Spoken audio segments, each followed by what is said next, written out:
Major metro papers like the San Francisco Chronicle, the Seattle Times, the Star Tribune in the Twin Cities used to have 10 and 12 investigative reporters regularly. Many of these places have 1 or 2 now. So the long form, deep investigative reporting that used to be responsible for breaking major stories is largely vacated in most parts of this country. So that's another fact. Fact number 2. The Center for Investigative Reporting, this one gets easier because this is all good news. We're 40 years old.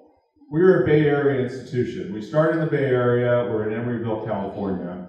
We are 75 people strong. We have grown 10x in 5 years. Because as the industry has collapsed around us, we've been able to make the case that this work still matters. And that has been supported by the reporting that we do and the impact that we have. That's our economy. So I grew up in the film and media space, went to UCLA Film School in the late 90s. We thought the internet was going to be just really terrible stuff. We thought it was over.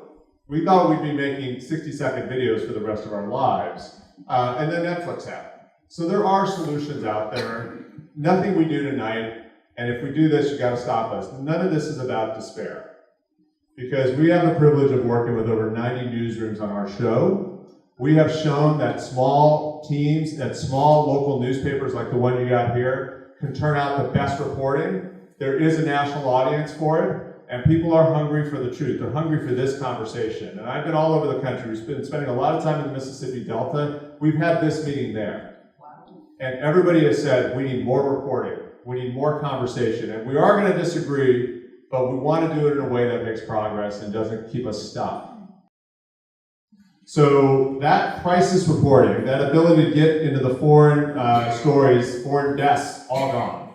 Well, CODA Story is trying to respond to that. So there are 4 or 5 young journalists spread all over the world, some of them working in very dangerous countries. We did a whole hour on homophobia in Putin's Russia. So homophobia has been not only on the rise, it's been becoming more violent in that country. And there is a propaganda machine out of St. Petersburg that has been promoting this notion that somehow homosexuals are predatory towards children. So all of these extremely, extremely xenophobic laws have passed to protect kids. This is happening in Russia.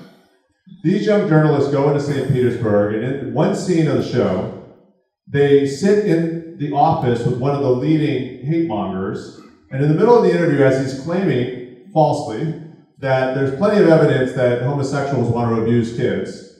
It happens all the time, and a journalist was murdered there, by the way, and she's trying to get to the bottom of that. He puts his gun on the desk. And you hear this journalist doing the interview, and then as she comes out of it, she's talking to the narrating. She's got to go across the street and get a shot of vodka to calm down. So it's this great scene of what it means to be a journalist in that space. She doesn't back down. Well, without our platform, that reporting is a small article on a site that no Americans read.